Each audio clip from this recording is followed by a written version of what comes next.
So our next challenge here is going to be using the basic formula or empirical formula to help us figure out the molecular formula, okay? And that is going to be determined by, in part, the actual molar mass of the actual molecule itself.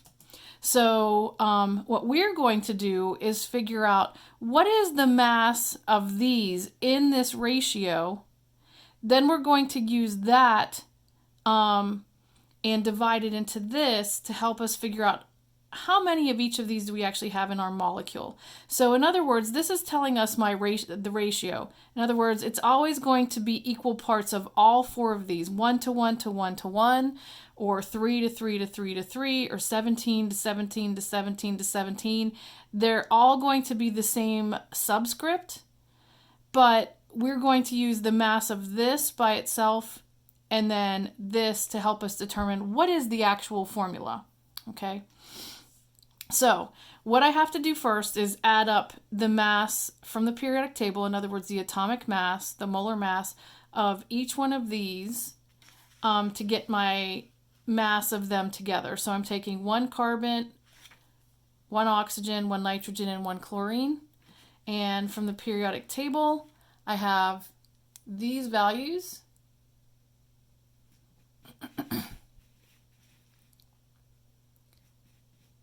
Okay, notice it's grams per mole. So oxygen is 15.999 grams per mole. And then my carbon, my nitrogen, my chlorine. So since it's all 1 to 1, that's all I have to do. I don't have to worry about parentheses or multiplying. It's just adding them all up. And that gives me this answer. Okay, so what I'm going to do now is, this is the kind of the part of the whole. We're going to use this to get the actual number of each of these elements or atoms in the molecular formula. So in other words, I'm going to take this 232.41, 232.41, and I'm going to divide it by 77.47 grams per mole. And this is grams per mole. So my grams per mole are going to cancel out. Okay, and so all I'm looking for here is a number. And whenever I divide that, I'm going to see that that equals, simply enough, 3. Okay, so what in the world does that mean? That's not a formula for anything. So what that means is this goes into this 3 times. In other words, we have 3 of this whole unit here to make the molecule that they're talking about or they're giving us the mass for. So what we have to do is we have to take 3 times the OCNCl,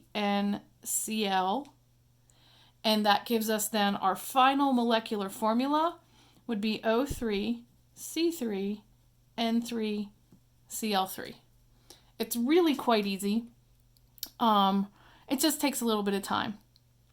So I'm going to do another one for you. And